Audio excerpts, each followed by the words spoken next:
and some slides.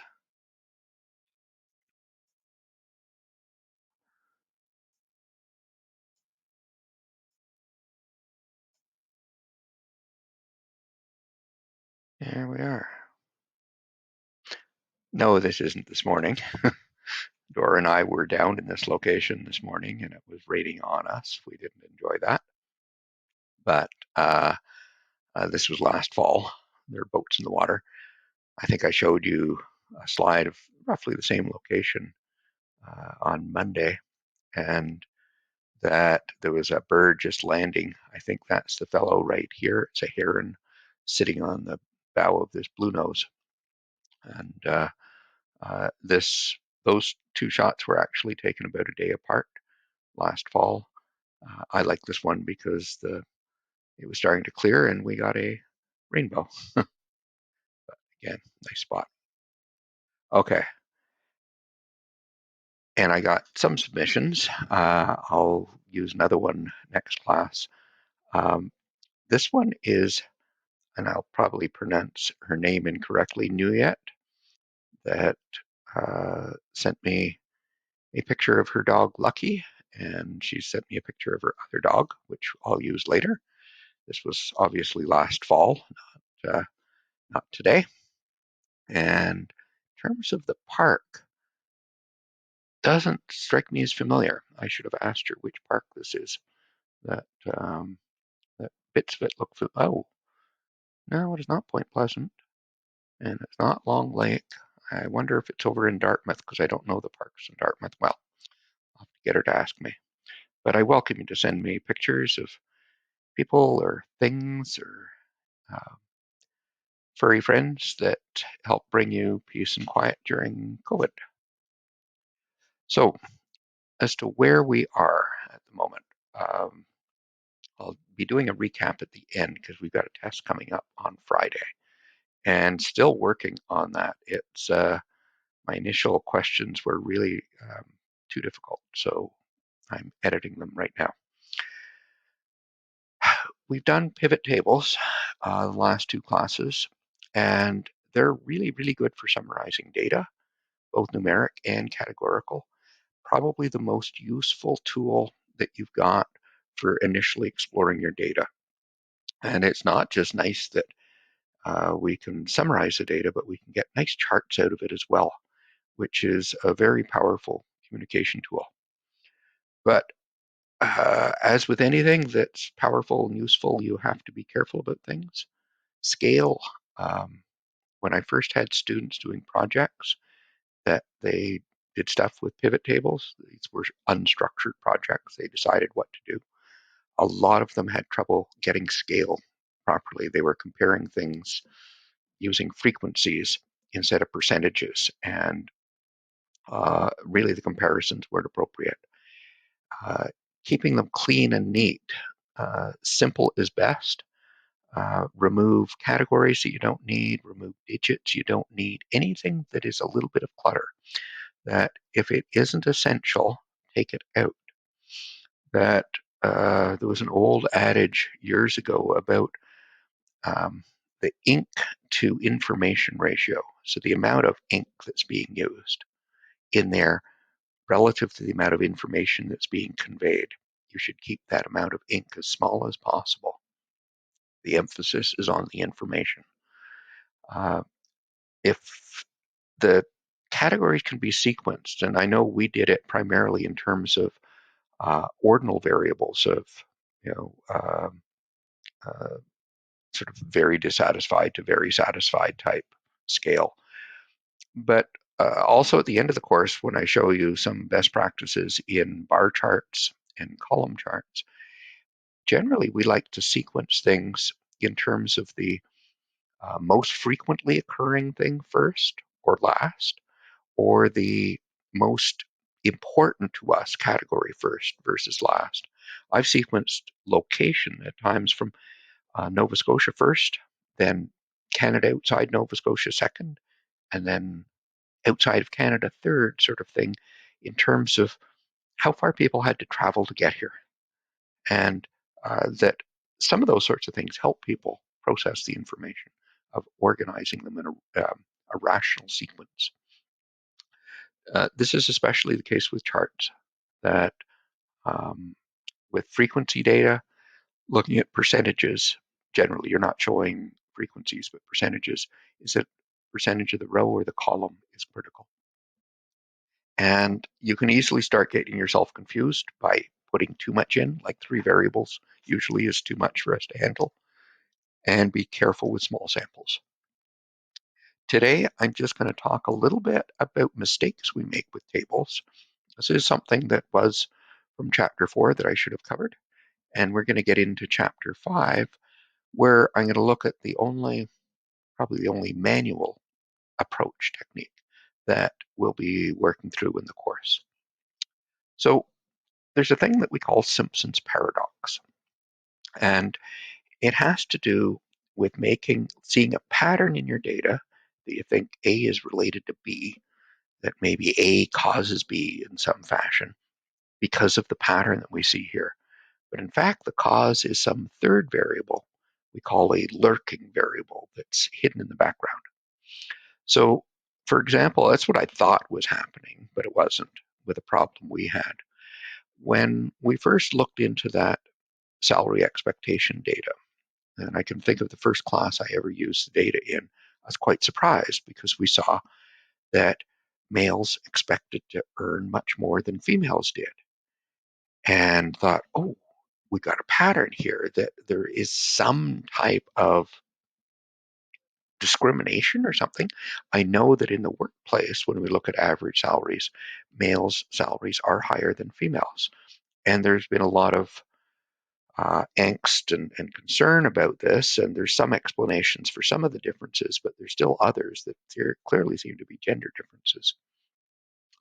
But when I saw it, because of my past experience with recruiting students and managing enrollments, I knew that females are far more likely to study arts than they are to study business.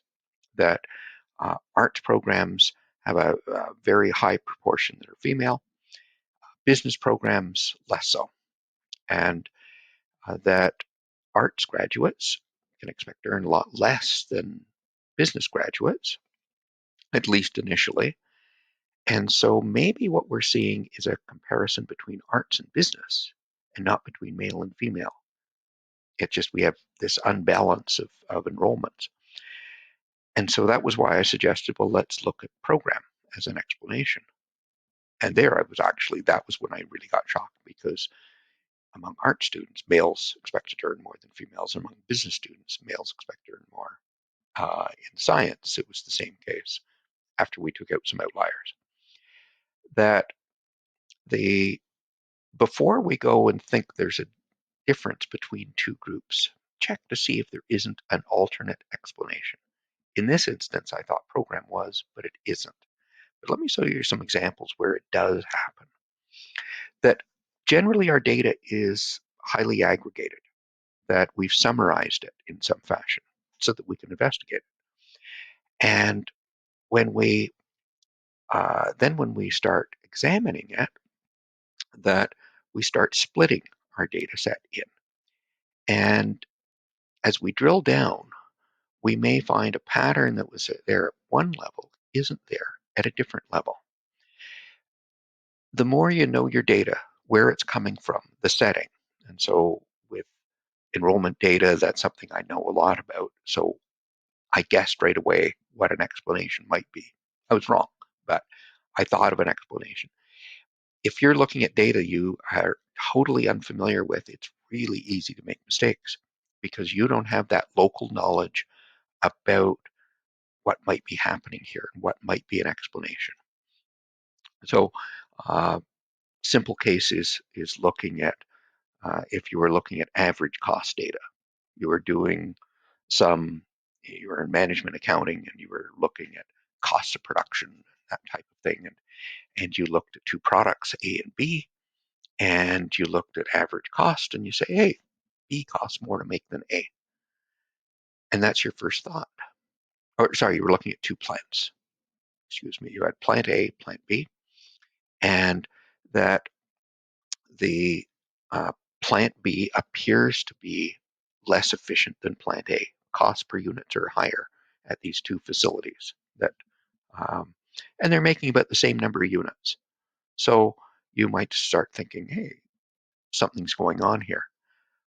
But you should ask yourself, are they doing the same type of work? That maybe their differences are because they have a different product mix. And if you drill into it, that maybe you have two products, P and Q, and plant B specializes in making P, or and doesn't make as many of Q. Plant A specializes in making product Q, but doesn't make very many of B.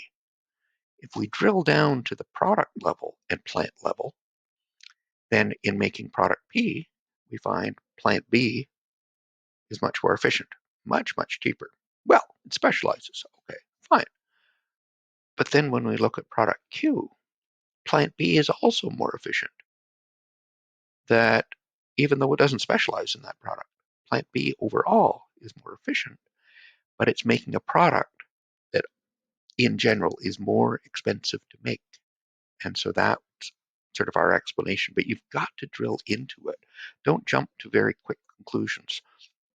Um, in the educational setting, I would see this in comparisons of institutions, and you're not looking at program mix. An institution that has lots of arts and business students, those are relatively inexpensive programs to operate. But if you've got a medical school or engineering school, what the health sciences, those are very expensive programs. So if you're looking at average cost per student, an institution that's very heavily into science and health is going to have a very different cost structure to one that is more of a liberal arts college. Making comparisons is tricky when they have a different product mix. That as these ones are instances where we have unbalanced. So if I had the same number of units in each box here, I wouldn't be running into this type of problem. But when they're very unbalanced, like I have here, sometimes the averages are deceptive. And this is known as Simpson's paradox. A famous case of this, and this is old, okay, it's almost 50 years old. I can remember it though, because I'm old enough to. Back in the 60s and 70s, it was universities were going through a huge change. Students were very, very militant and active. In the US, maybe it was the Vietnam War driving this, but also issues of race and gender were huge.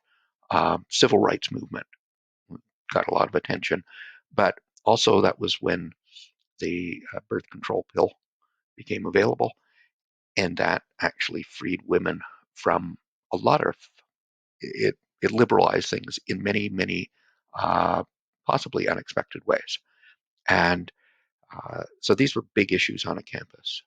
And when it became clear that the University of California, Berkeley, at their graduate school, which is huge, look at the numbers, thousands and thousands of applicants, that it was reported that men had an acceptance rate that was about a third higher than that of women. And there were protests because of gender discrimination at Berkeley. And Berkeley was one of the most militant campuses there was in the United States, in the world at that time. And the program coordinators were really shocked at this because they didn't think they were discriminating in their application process. What wasn't publicized was if you drilled down to the different departments and programs, you would find a different pattern existed. Women were applying to far more competitive programs than men were. That programs they applied to had a very low acceptance rate. Men tended to apply to maybe the easy programs. They had a much higher acceptance rate. And when you drill down at the program level, in general, the acceptance rates were about the same in both. Overall, they were marginally higher for women than they were for men. This never got the publicity. The bad reputation and damage was done with the very first announcement. If someone had gone and looked a little bit deeper before publicizing this, then this wouldn't have been a newsworthy item. But these things happen, and the damage is done by that first announcement. So my caution is when you see a pattern, don't jump to conclusions too quickly. Check to see, is there another factor? Is there possibly another explanation? Explore your data uh, deeply if you can before starting to draw the conclusions. That when you see something really exciting, be patient, keep exploring before you start announcing your findings, that sort of thing. Alternatively, people that do that type of thing, like myself, automatically become skeptical. Anytime someone finds a pattern, they immediately say, oh, yeah, but maybe it's this, or maybe it's that, or maybe it's something else. Yes, and that happens. We get lots of people when COVID came up. There were all kinds of explanations about mortality rates. Oh, they're old people, they're going to die anyway. That different sorts of things that were happening. At the same time, don't be dismissive. Go and look at the data. So before jumping to a conclusion, look deeply in the data. Before dismissing a conclusion, look more deeply into the data. And be very cautious about that because there can be damage done by going either way too soon. Unfortunately, these things are human nature. If you see a pattern that supports your own beliefs, you'll grab onto it and announce it and use it immediately without thinking. If you see a pattern that doesn't support your beliefs, you'll actively search to find ways of dismissing it and rejecting it and just finding excuses without doing proper investigation. We are not rational in what we do. We don't depart from our beliefs without a fight. Okay? And we're not critical of research that supports our beliefs. Got to be equally critical on both sides. Okay, now into what I want to do today. When we're comparing distributions, we did that with histograms previously, and you get a fairly busy looking chart like this one. It is useful.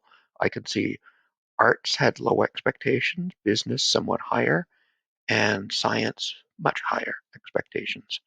But it's a very complex chart. It takes a while of looking at it and thinking about it. Is there something we can do that's simpler? That there's a lot of detail I didn't need.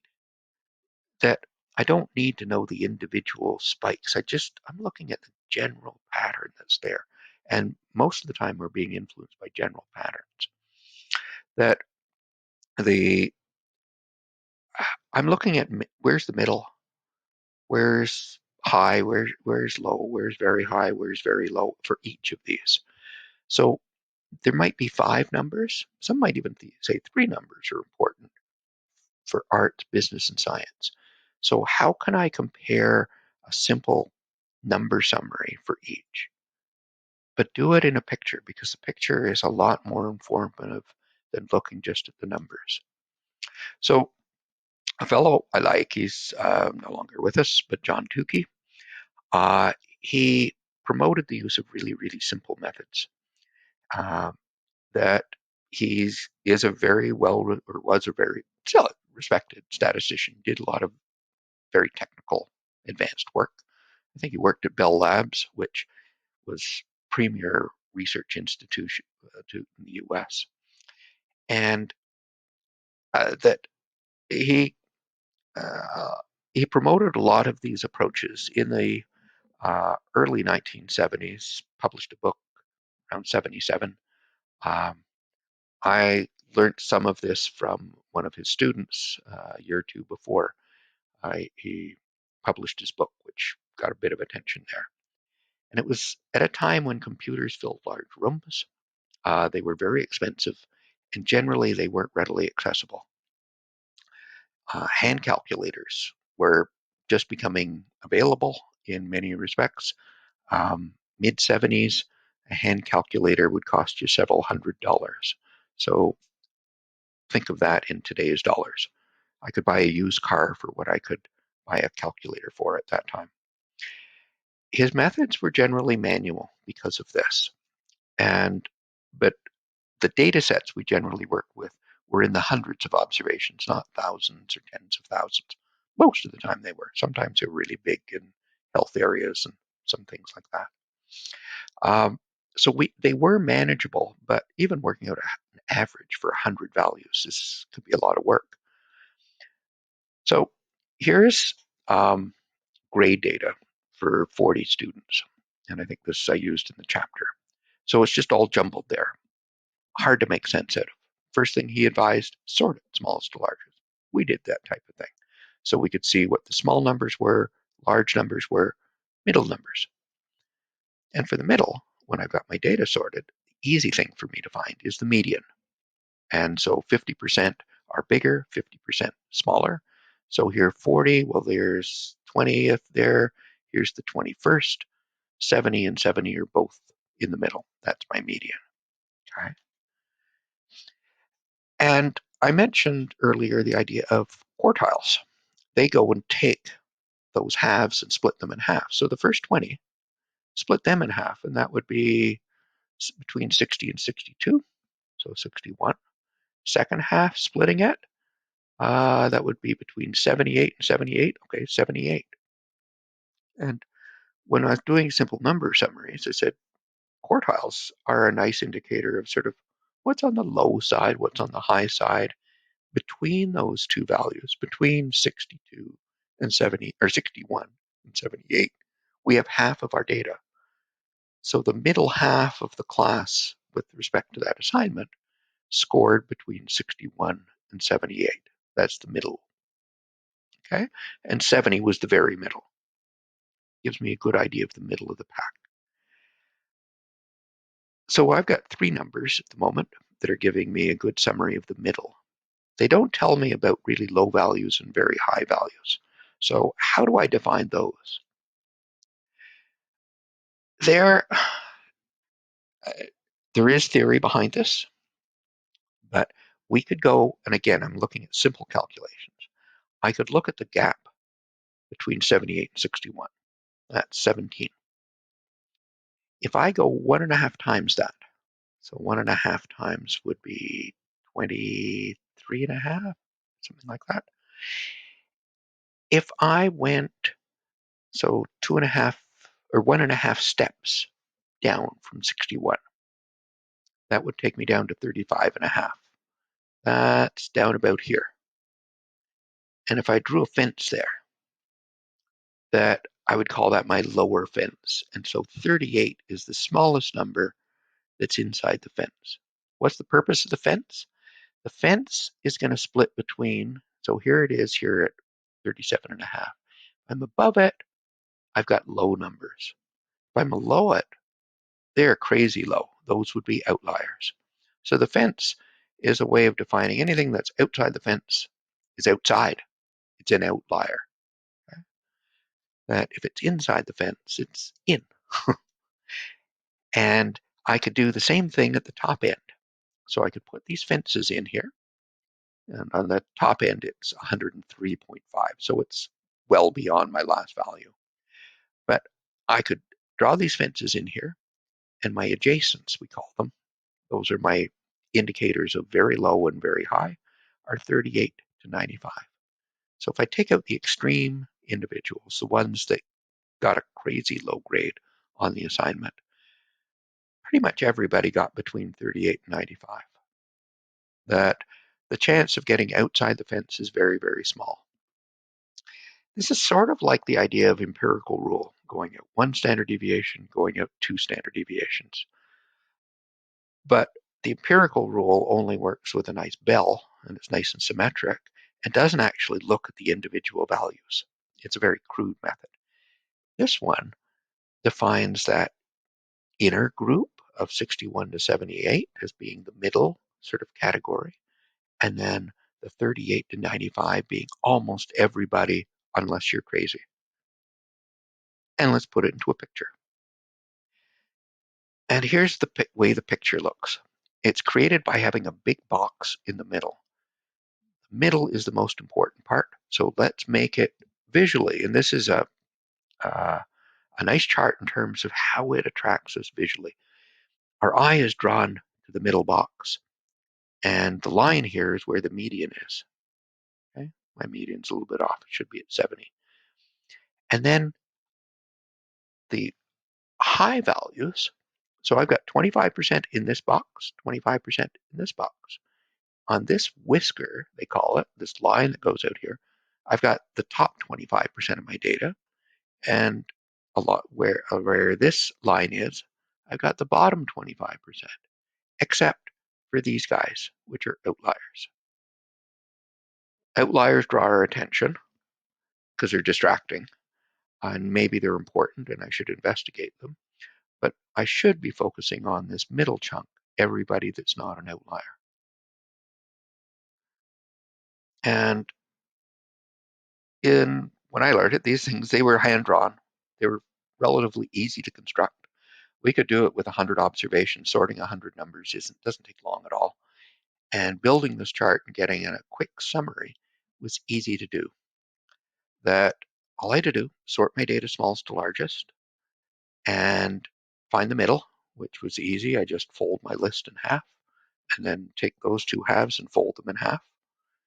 That I could do some simple hand calculations to find those fences. Those are the only calculations I had to do. And then I just found who was inside, and then outliers were the ones outside. And I plotted it. It was really quick, easy to do. And for our time, it was. So today, we got lots of tools. Why would we use it? Partially because it's really, really simple. That I think of it as the stickman, that it's a stickman picture. And you can do lots of little things with stickmen. And so, like if I was looking at the salary data, I could do that within Excel. And I'll do that in a minute, but I'll just show you quickly what I do is I grab the data. Well, I grabbed it in behind here. I'm going to go and insert. I'm going to look for charts, for all charts, and I'm going to pick the box and whisker. So let me get my data. Oh dear, do I have it ready? Oh, I've got it and I already did it. Excuse me. I was using it for updating my slides. So I'd go here. Here's my salary data. Let me shrink this down so we can see me. Here's my salary data. I'll grab that. I'm going to go up to Insert. I'm going to go to Charts, Recommended Ones, and it gives me a bunch, and these are not the ones I want. Here's a histogram over here. Don't want it. I'm going to go to All Charts, and down here there's Box and Whisker. Someone yesterday, was one of the instructors, I think was using a Mac, and it didn't have Box and Whisker on the Mac. I went online to at least the web version of Office 365. It's got it in there as box and whisker chart. It's navigation, and Office 365 is a little different. But that if you found other things in there, then you should be able to find this one. So this is the one I want. I click on it. And Excel plots my chart vertically. Okay. That I have difficulty with that because for years I've plotted things horizontally, but this is the way Excel does it. And you'll notice with the salary data, if you're looking at it, it's got a box here. This is where half my data is. See that blue bar? That's half of my data. The bottom quarter is between that box and 0. The top quarter is between that box and just under 100,000. But almost all the real estate is taken up with these dots here. These are my outliers. Very, very distracting to us. So in many instances, I'd recommend that you hide the outliers. They are distracting. That I've got 752 data points here, and my eye is being drawn to 1, 2, 3, 4, 5, 6, 7. And my guess is that at least these 3 are errors altogether. These ones may well be as well, or they're just unrealistic. Why am I paying so much attention to values that are not representative of the students that were in this survey? So click on the picture, click so that you can see that the box is being highlighted. And right click, just like we did with histograms, and we can format it. And I get a box showing up here of things I can do to it, just like with a histogram where I was trying to get rid of gaps or that type of thing. This one has gaps. I'm not sure what for. But look up here. It's got show outlier points. Unclick that one. There. That's better. And I might want to give it a title.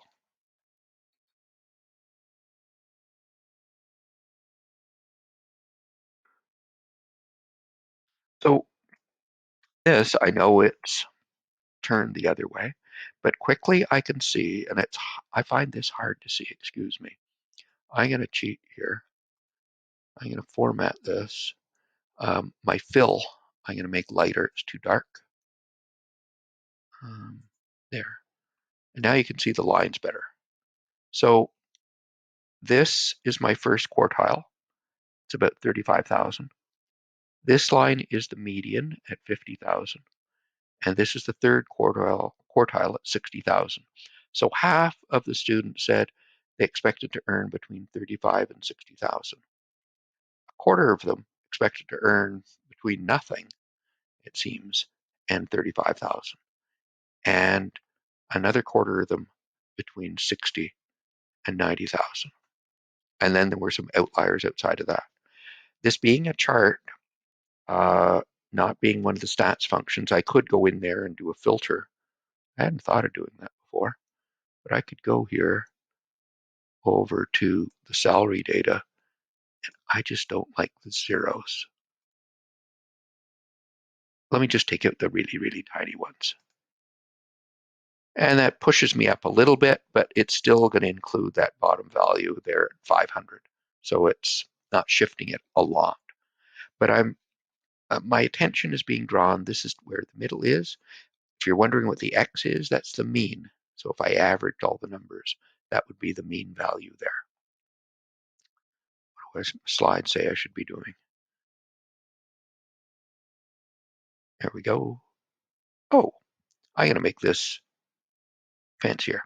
I'm going to do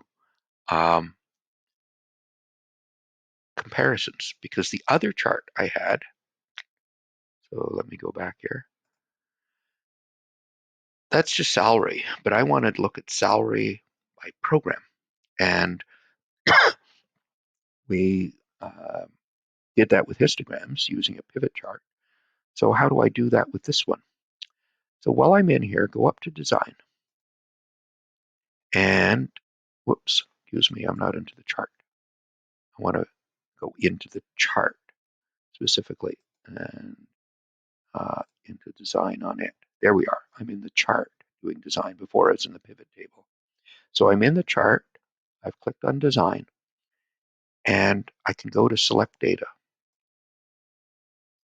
And there's a section here. It says horizontal category. No, I don't have one, but I could add one. Edit it. And it asks, well, what do you want on the horizontal axis? Well, I would like to put program in there. So let me go and grab program. Okay. Actually, I should just grab the values. If you grab the heading, it will try to create a chart for the heading, which I don't want. There we go. All right. And I should go back up to where my chart's going to appear. Okay, it doesn't want to let me do that yet. Let me hit OK. You'll notice it's put in arts, arts, business, science, arts in terms of the different categories. My picture is way up here at the top. One of the problems with charts in Excel is finding them here. Whoops. I've got a filter on here. I was playing with this before class. There we go. So if I just grabbed it, I would end up getting this as being my chart. Okay. It's got arts, business, science, invalid, not applicable. I don't really want this stuff. This is clutter in a chart. But since filters work for me in charts, this isn't in this data analysis tool, I can go and use those tools. So that's what I had previously. I'd taken out invalid and not applicable. Okay. and now it adjusts them, and here's my new chart. So art students, you can look at the medians going across, expected to earn the least. Business somewhat higher.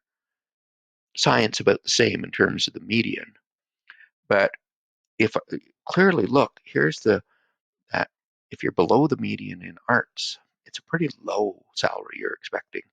In business, it's clearly higher. And science is similar. But then if I'm looking at on the top end, here's where we start seeing science. There's a big block of them expecting to earn relatively high salaries, up to about 70,000, whereas business students, it's more to about 60, like art students. And on the extremes, yeah, they're scattered all over. Both of them are scattered on the tails. But it's this middle chunk where we can see it's moving upwards. And if you look at the X's, you can see what the averages end up being. They move upwards as well between those three programs. So I can compare uh, these sorts of things in a different fashion, I guess, than you would see with histograms. They take some getting used to. You'd have to explain this to another audience.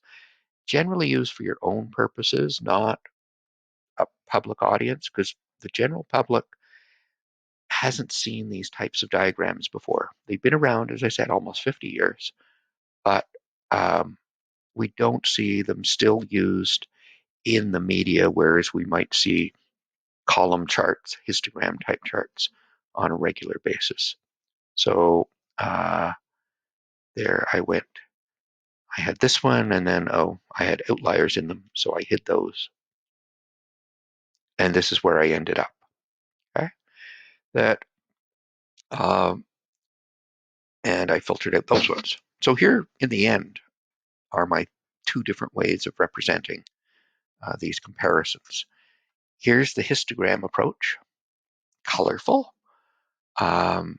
It's eye-catching, that sort of thing, but how well does it convey the information and the important stuff? Because I am getting distracted by big jumps and the irregular things that are popping up here, and how important are they really? Whereas this one's much simpler. It just highlights the most important aspects that are there. The I think many of you might still end up preferring this one to these box and whisker charts. In part, they may be just new to you and take some extra thinking, which unfortunately that's what we're trying to avoid doing. We're trying to avoid thinking. We're trying to have patterns jump out at us as quickly as possible before we've even thought about them or seeing them.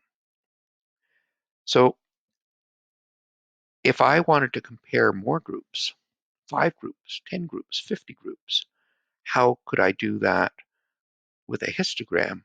It gets too busy. It's almost impossible to do comparisons. That if I looked at concern about finding a job and what the salary expectations were, then that as I move across here, I've got 5 groups I'm comparing, and it stands out that the ones that are, my dear, this looks wrong. It should be labeled the other way around. I thought it was very concerned. The ones that are not concerned at all have very high salary expectations. That looks strange. I wonder if I made a mistake in copying my picture. But here I can see a pattern jump out with 5 groups. If uh, I had a data set, I can't find it anymore, where I was looking at incomes across the United States and had it at the county level, the data for each of the US states. And there are a lot of little counties in each state, in many of them anyway. And when you plotted it for all of the 50 states in the US, you could see the pattern of income disparities, that there were some counties with very, very, very high incomes in certain states, and you had some states were much, much higher incomes than other states. And you could see the pattern across there really, really, really quickly in a picture that you couldn't get almost any other way. It was a very powerful sort of image, with 50 of these box and whisker charts. That doing it in detail, there are some tricks with box and whisker charts. They're in the chapter. They're in a video I've got about doing them, about rearranging things so that the different boxes are in the right order. I'm not going to get you into that. In Excel, we can trick it in certain ways. It's not perfect. I had an ordinal scale across the bottom there, and the default box and whisker chart isn't going to organize it exactly the way I want it for that ordinal scale. So there is more that we could do in it. I'm not going to belabor it, but I'm going to be using these box and whisker charts in some future classes to examine some other sorts of patterns that come about when exploring my data. So this is a tool maybe not used for presentation purposes, but we're going to find it's very useful for certain data analysis. For our purposes, it becomes very helpful to us in summarizing things. That because my class is a little bit short, and we got a big test coming up Tuesday, and it's or Friday, should I say, a big test on Friday. And last term, students had a lot more difficulty with their second test. That I thought it useful to give you a recap of highlights of where we are, just organizing things, because we're moving into a transition. It doesn't quite start on making predictive modeling yet, but we're going to do the foundation for it is going to be starting with our next class. So let me try to give you a recap of where we are at the moment. I've been trying to follow this. Yes, all the tests are going to be multiple choice. Last term, we did try short answer questions, and that did not work well, particularly with students with English as a second language. I think had more difficulty with those than they did with multiple choice tests. So to level the playing field, we've done it that way. Also gives us quicker turnaround in terms of giving you feedback.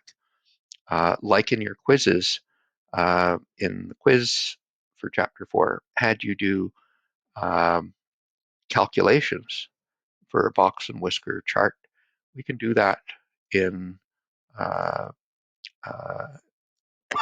uh, in a test as well, in the same sort of fashion, those basic things. But generally, we would be looking at any test as what's the recommended when studying for it. It's looking at the quizzes. Generally, it involves asking you about, okay, two things. With the previous quiz and with probably half of this quiz, if I look all the way up to the end of chapter 3, it's been a lot of new language terminology. And so I would generally recommend students make a list of what are all the pieces of language that have been used in the chapter, and so that you're really comfortable with questions around those. And if you look at the quizzes for chapters 1, 2, 3, they're big emphasis on language and terminology, what are issues, those types of things. Chapter 4 is harder. It's Excel, it's pivot tables. And so there, if you look at the quiz and you look at the chapter, it's what are the things that you did with a pivot table? And let me go through a quick summary of things and then come back to that question. What are the things we do with a pivot table? And maybe that'll help answer that question. But yeah, I don't want you to be surprised on a test. Never should be. Not if the test has been designed properly and you've been appropriately prepared. So I've been trying to follow the CRISP framework of helping you work from the beginning of a project to the end of the project. And we're still at the early phase here, that we're focusing on understanding our data and preparing our data. We haven't really done much with it in terms of drawing conclusions yet. And so we start looking at each variable one by one, looking at simple summaries and that, so we did things like histograms to look at where is high, middle, low, what are patterns. Histograms tend to be lumpy. And unless you've got a really, really big sample, it'll always be lumpy. That it's often got certain shapes to it. Classic one is a bell shape. Everything is nice and symmetrical. Uh, it happens sometimes, but a lot of our data isn't bell shaped. With financial data, it's very frequently highly skewed. So that's like the salary data and others where we've got a lot of people down at the bottom and then some people at the top end. So it looks like a bell that someone whacked one way and it got this long tail on one side and the rest somewhere else. Or sometimes, like with grade data, it's whacked the other way. We tend to have a big bunch towards the top, the middle to the top, and then stragglers down at the bottom end. That those are the most common ones we see. If it doesn't fit that, and even then it may be lumpy. So even if we go, let me go backwards. Uh, so I see a histogram here. Where was it? Did I skip it over? Oh, no, when I did it by, no, this way, over this. Excuse me. There it is. Notice this one, it's lumpy, okay? Arts is reasonably smooth if I put them all together. But business sort of went bump, bump, bump, bump, bump, bump, bump, bump, up and down, up and down. And science, very lumpy. And these were samples of business at almost 300 observations. Science was down around 100. Even with 1,000, we get lumpy patterns. That's natural. It's nothing um, uh, uncommon. Okay? But if you end up getting something that's quite unusual, that I asked you to do a histogram of summer earnings, and you had a spike at 0, that was students that didn't earn anything. And then you had everybody else. So you actually had two groups that were combined. So sometimes if it's bimodal, if there are two peaks to it, it represents, in some instances at least, two different groups that have been blended together. And that's how we got that two peaks and a valley in between. So you should look a little bit deeper if you see something that's bimodal. Bimodal means two peaks. If I was looking at simple number summaries, that we had um, where the middle is, where high is, where low is. Middle, okay? You've got the mean or the median you can use. The median is in the middle of the data set. That the mean tends to get pulled by extreme values. Or if your data is highly skewed, it tends to get pulled by that tail. So it has certain problems with it, but most people understand the mean better than they understand the median. So there's a trade-off. In measuring spread, most of us think of spread as being high and low. How big a difference is there between the top and the bottom? That, uh, but the most common way of measuring spread is using this thing called standard deviation. It's an odd number, and it's a single number. How do you think of spread with a single number? Because we usually think of it as how far you travel from high to low, but we're also picturing high and low. We're picturing the two values. Um, Best way of doing that is using empirical rule. It's a good guide if it's bell-shaped or it's not too skewed. If it's highly skewed, it's a problem. But if it's bell-shaped, it's quite good as saying if you're within one standard deviation below, that's sort of low, one standard deviation above the mean, sort of high, that we get almost 2/3 of our data there, and almost all of it is between two standard deviations below and two standard deviations above. That's very low, very high.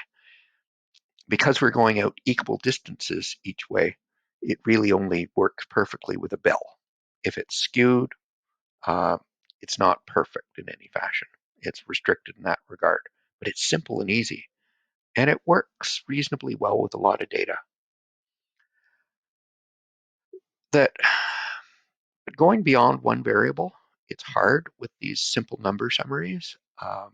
And when you start looking at patterns among variables, you've often got a lot of variables, a lot of things to explore. So you want something that's simple, quick, flexible. I can throw it in, out, that type of thing. Pivot tables are great for that. And I can use it for looking at averages. I can use it for looking at frequencies or percentages. And it's ideal for looking at two things at a time. When we go beyond two, uh, at least yeah, I'm someone that uses a lot of data, played with it for a long time. My brain may be getting old and I've burned out a lot of brain cells with alcohol and other sorts of things, but still, I have trouble getting beyond two variables. When I get to three, it's easy to get confused. And I think with most of us, we get confused with more than two. So this, although pivot tables can be used for more than two variables, be cautious about going beyond it. If you're looking at frequencies, the biggest challenge is how to display it. Because generally you aren't going to look at frequencies, you're going to look at percentages. And what percentage? A percentage is one number divided by another number out of a total, but what total? Is it the total of the rows, total of the columns, the overall total? Most of the time it's row or column total, but you need to know what the question is. And there's a lot of things involved in making it a better table and a better chart. Removing unnecessary detail, hiding categories that don't matter, grouping variables so that you've got a small number of categories, because often too many categories is too confusing.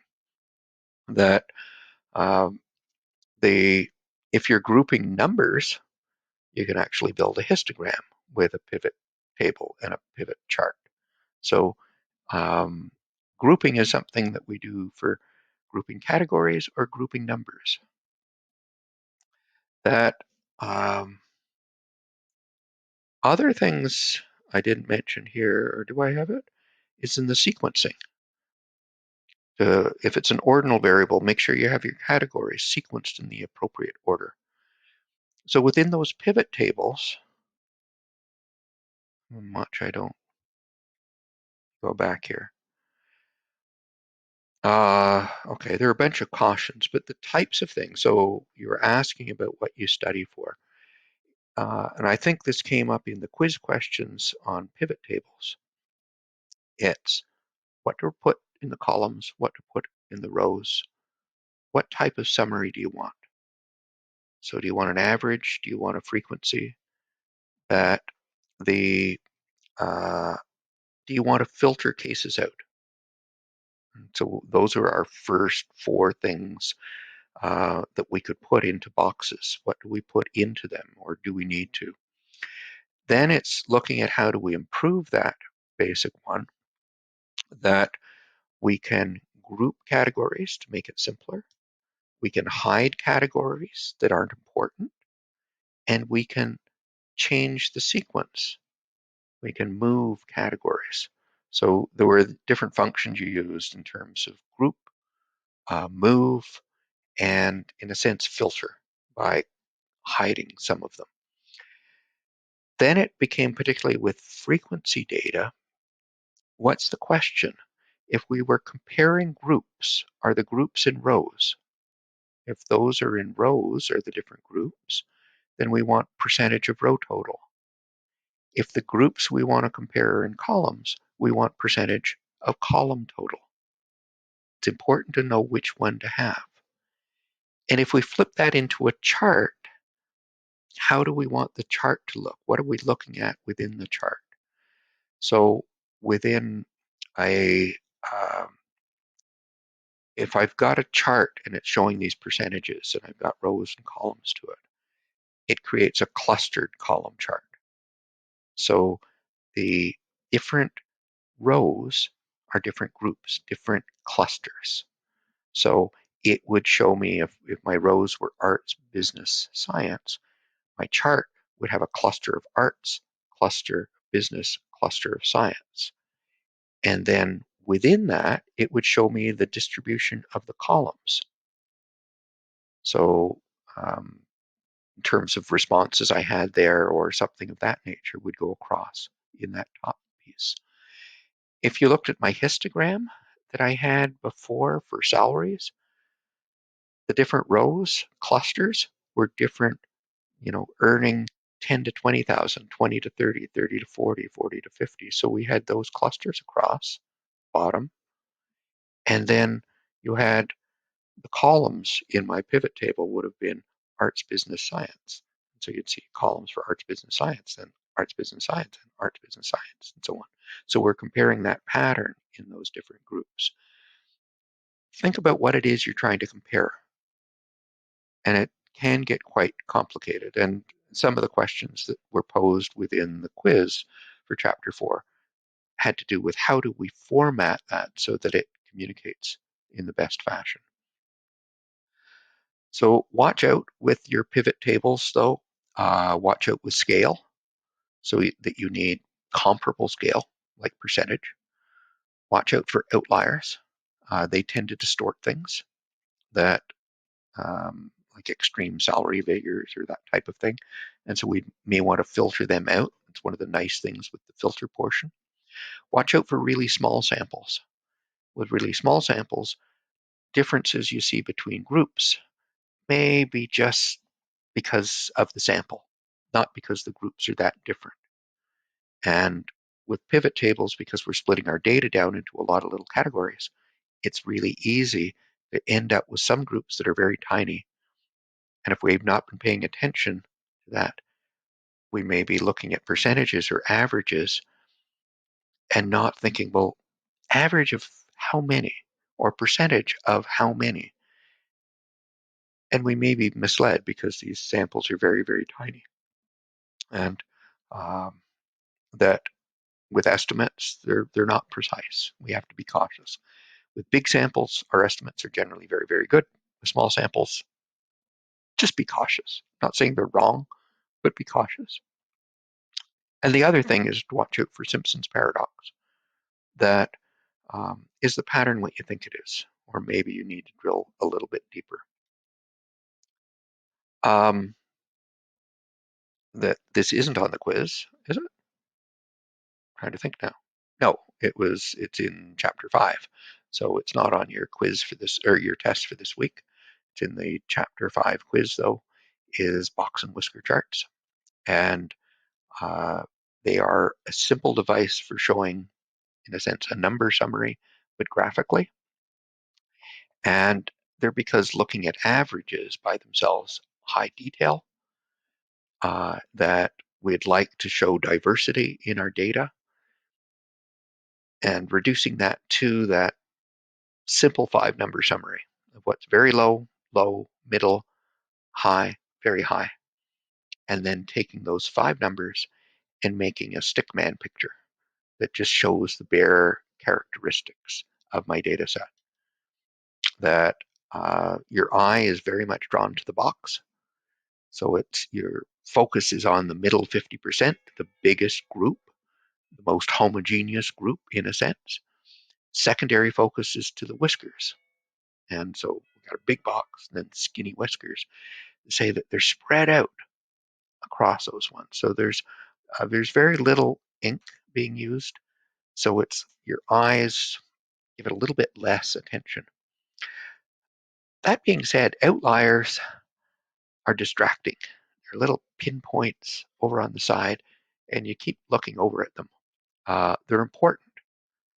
They should be flagged as things to be investigated. But after you've identified them, hey, these are things to be investigated, they should be moved to the parking lot, moved outside of your study, and taken aside, and then refocus on that where the bulk of your data is.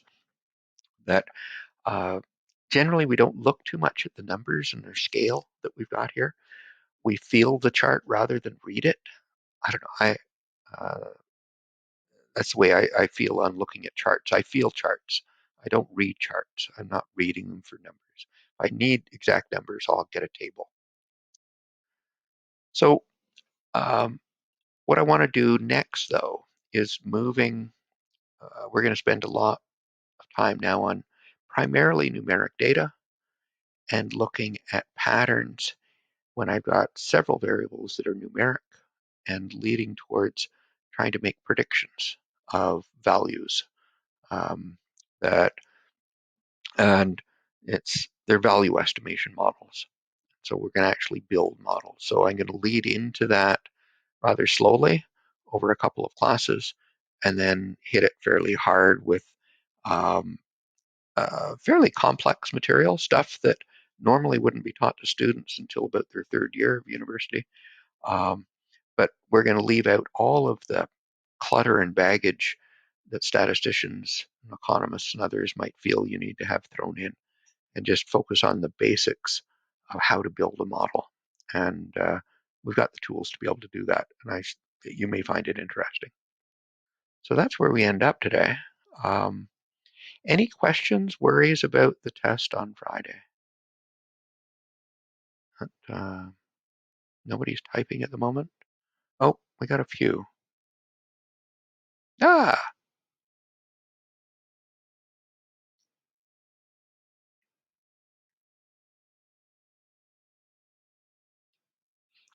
typing out there.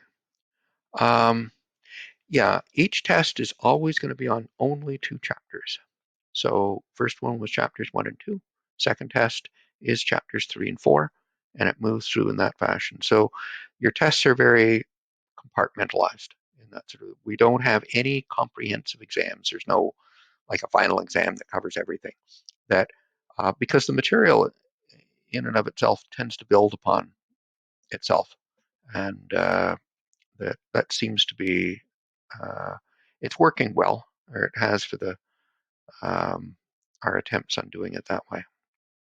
And uh, and it is multiple choice. It's just going to be 16 questions. Um, nope, no questions on 1 and 2.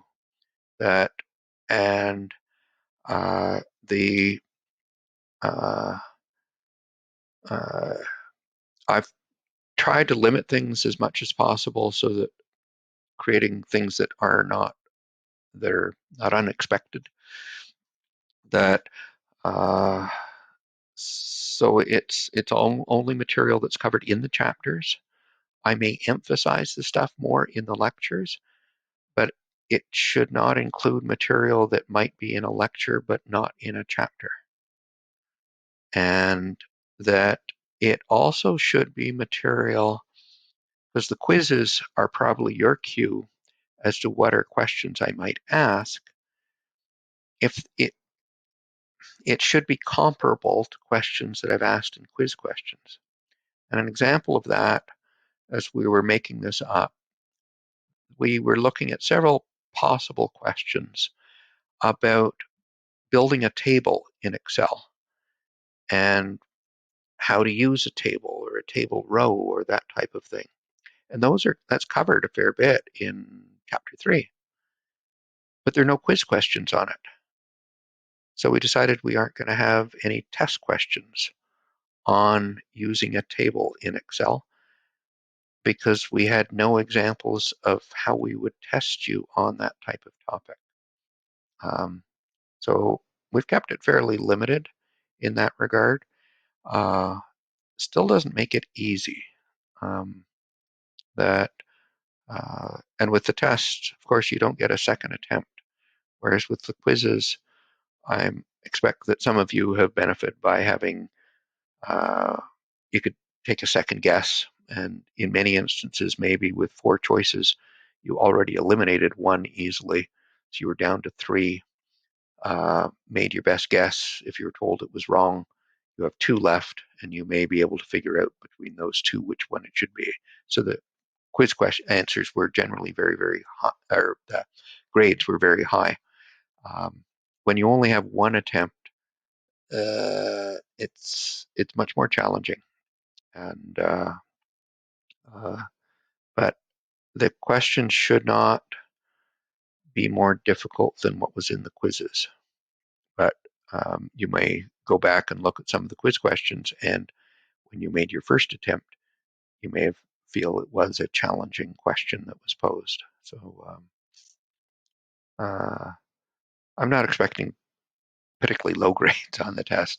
It's just I don't expect them to be as high as they were on test one. Um, but, any other questions about the test coming up? Oh, I'm going to try to get your assignment posted soon. I was going to work on it yesterday, but without power, I didn't get an awful lot done. Anyway, so we're going to let you go here and end the class. If you do have questions, you know you can always email me. You take care and good luck on Friday. And don't forget, there's still a quiz due on Saturday. Bye now.